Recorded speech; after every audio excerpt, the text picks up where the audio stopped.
یہ خوب اچھی طرح سمجھ لیں ایک مضمون کہ ایک فضیلت ہوتی ہے جس کو فضیلت جزئی کہتے ہیں اور ایک کہلاتی ہے فضیلت کلی. یہ میں کئی دفعہ بیان کر چکا ہوں, نئے نئے لوگ ہیں تو اس مضمون کو میں دوبارہ بیان کرتا ہوں. دیکھو حضرت موسیٰ علیہ السلام کو یہودی کہتے ہیں کہ موسیٰ علیہ السلام کو تو اللہ کوہ طور پہ بلا کے ہم کلام ہوا کرتے تھے اور محمد صلی اللہ علیہ وسلم پہ وحی آتی تھی جبریل کے ذریعے, تو جبریل واسطہ بنتے تھے اور ادھر اللہ بغیر واسطے کے. تو یہودی کہتے ہیں بتاؤ فضیلت پھر کس کی ہوئی؟ یہ اشکالات اٹھاتے ہیں. فوراً جواب جاتا ہے یار موسیٰ علیہ السلام تو پھر زیادہ فضیلت والے ہوئے, کیا خیال ہے بھائی؟ ان سے تو اللہ براہ راست ہم کلام ہو رہا ہے اور نبی کو جبریل کے ذریعے وحی کر رہا ہے. بھائی کیا ہو گیا؟ اشکال ہوتا ہے کہ نہیں ہوتا؟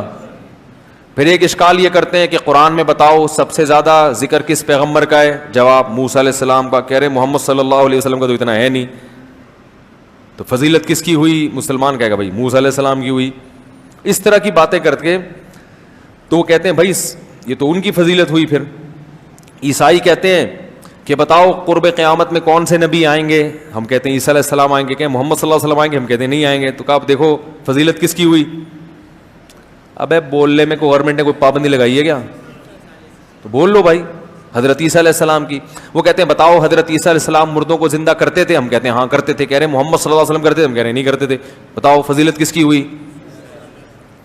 تو یہ سمجھنے کی. اسی طرح جو شیعہ حضرات ہیں وہ کہتے ہیں کہ حضرت ابو بکر نے نبی کو بیٹی دی ہے, لیکن نبی نے بیٹی دی کس کو ہے؟ حضرت علی کو. تو فضیلت کس کی ہوئی؟ تو کہے گا بھائی یہ تو حضرت علی کی ہونی چاہیے. تو حضرت علی کی فضیلت کے ہم منکر نہیں ہیں, بیٹی دینا بڑی بات ہے, حضرت علی کا بڑا اکرام ہے, یہ پیغمبر اپنی بیٹی دیں, اس میں کوئی شک نہیں ہے. لیکن یاد رکھو انبیاء کو جو فضیلت جس بیس پہ ملتی ہے تو انبیاء کے ساتھیوں کو بھی فضیلت اسی بیس پہ ملتی ہے. اس صفت میں اس وصف میں جو پیغمبر کے جتنا قریب ہوگا وہ باقیوں سے افضل. پیغمبروں کو فضیلت کس بیس پہ ملی ہے؟ کہ وہ اللہ کا پیغام لوگوں تک پہنچانے کے لیے آتے ہیں. ایک منکرین حدیث کہنے لگا سب سے زیادہ حسن کس میں تھا؟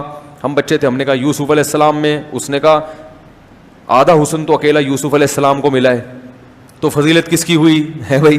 تو یہ اس طرح کے سوالات کرتے ہیں.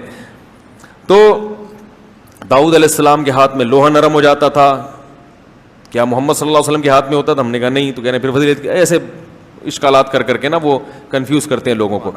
تو یاد رکھو اللہ نے انسانوں کو پیدا کیا اپنی عبادت کے لیے تاکہ یہ مجھ سے جڑے رہیں. تو اللہ تعالیٰ بہت سارے دنیا میں کام کرتے ہیں, لیکن اور بہت سارے کام اللہ نے حکیموں کو بنا دیا لوگوں کے علاج کرانے کے لیے, ڈاکٹروں کو پیدا کر دیا لوگوں کے علاج کے لیے, سائنسدانوں کو پیدا کیا اللہ نے تاکہ یہ ترقی کروائیں, چاند اور سورج پہ قدم, سورج پہ تو نہیں خیر اتنی نہیں ہو رہی, چاند پہ اور مریخ پہ قدم رکھنے کی باتیں کریں. اور میکینک کو اللہ نے پیدا کر دیا, وہ مختلف چیزیں بنا کے مارکیٹ میں لاتا رہے.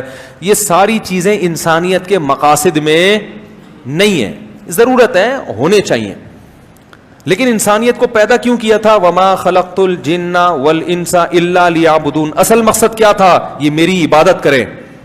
تو اس اصل مقصد کے لیے جو لوگ دنیا میں آتے ہیں وہ تمام لوگوں سے افضل, تبھی تمام پیغمبر تمام لوگوں سے افضل, ڈاکٹروں سے بھی, انجینئر سے بھی, سائنسدان سے, کیونکہ اصل مقصد ان کو دیتے ہیں اللہ تعالیٰ. بالکل ایسے جیسے آپ کی نظر میں آپ کنویں کو فوکس کر رہے ہیں نا, تو آپ اس میں بس صورت خوبصورت ان چیزوں کو نہیں دیکھو گے, آپ کہو گے یہ والا کام کون کر کے دے گا مجھے. سمجھا پا رہا ہوں میں اپنی بات؟ تو پیغمبروں کو جو اللہ بھیجتے ہیں انسانوں کو کس سے جوڑنے کے لیے؟ اللہ سے. اس لیے اللہ کی نظر میں فضیلت سب سے زیادہ کس کی ہے؟ پیغمبر کی. اب پیغمبروں میں بھی مختلف درجات ہیں, تو پیغمبروں میں جو جس پیغمبر میں یہ رسالت والا معنی سب سے زیادہ ہوگا اللہ کی نظر میں وہ پیغمبر سب سے زیادہ افضل.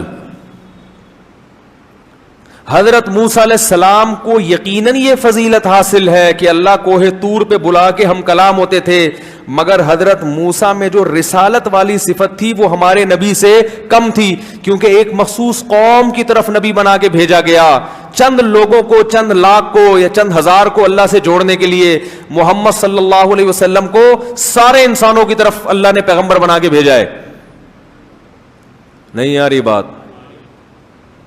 بھائی دیکھو ایک مزدور ہے جس سے ایک کنواں آپ اس کو کہتے ہو کہ یار اس کو ایک کنواں دے دو, اس سے زیادہ کی صلاحیت نہیں, اور ایک مزدور ہے پورے ملک کا ٹھیکہ آپ اس کو دیتے ہو, تو یقیناً کنواں کھودنے میں یہ دوسرے سے زیادہ ماہر ہے. جبکہ آپ کی نظر میں کنواں کھودنا ایک وقت کی ضرورت ہے, اللہ کی نظر میں لوگوں کو انسانوں سے ملانا. تو اللہ تعالیٰ نے نوح علیہ السلام بھی بھیجے, موسیٰ علیہ السلام بھی, عیسیٰ علیہ السلام بھی, بہت ساری چیزیں دی. حضرت عیسیٰ کو کہا مردے زندہ کرو, حضرت عیسیٰ کو یہ فضیلت یہ فضیلت یہ فضیلت, مگر بتا دیا کہ جب محمد صلی اللہ علیہ وسلم دنیا میں آئیں گے آپ کی شریعتیں منسوخ. لو کان موسیٰ حیا لما وسعہ الا اتباعی, موسیٰ کوہ طور پہ جا کے اللہ سے ہم کلام ہوتے ہیں, بڑی فضیلت ہے, مانتا ہوں. گویا نبی بزبان حال یہ کہہ رہے ہیں, ہمارے نبی گویا بزبان حال ہمیں بتا رہے ہیں کہ مانتا ہوں اللہ نے موسیٰ سے بڑی محبت کی ہے, کوہ طور پہ بلا کے ہم کلام ہوئے, لیکن اگر موسیٰ آج زندہ ہو جائیں تو جب تک میری پیروی نہیں کریں گے جنت میں داخل نہیں ہو سکتے. تو پتہ یہ چلا کہ رسالت والا معنی کس میں سب سے زیادہ ہے؟ محمد صلی اللہ علیہ وسلم میں. اس میں کوئی آپ کے برابر نہیں ہے. کس لحاظ سے؟ نمبر ایک, تمام انسانوں کی طرف, عرب عجم کالے گورے, کوئی پیغمبر تمام انسانوں کی طرف نہیں آیا, سارے انسانوں کی طرف. نمبر دو, لاسٹ میں اب آپ کے بعد کوئی دوسرا آ کے آپ کے پیغام کو کینسل نہیں کر سکتا. حضرت عیسیٰ اگر قرب قیامت میں آئیں گے تو محمد صلی اللہ علیہ وسلم کے پیغام کو ہی آگے پہنچانے کے لیے, اپنا نیا پیغام لے کر نہیں آئیں گے. تو یہ جو رسالت والا معنی ہے یہ سب سے زیادہ کس میں ہے؟ محمد صلی اللہ علیہ وسلم میں. اس لیے کلی فضیلت کس کو حاصل ہے؟ محمد صلی اللہ علیہ وسلم کو. جزوی حاصل ہے. کلیم اللہ ہونے میں حضرت موسیٰ افضل ہیں, مردوں کو زندہ کرنے معجزوں کے لحاظ سے حضرت عیسیٰ افضل ہے, لیکن یہ افضیلت ایک جزوی ہے. اصل فضیلت رسالت والی وہ کس کو حاصل ہے؟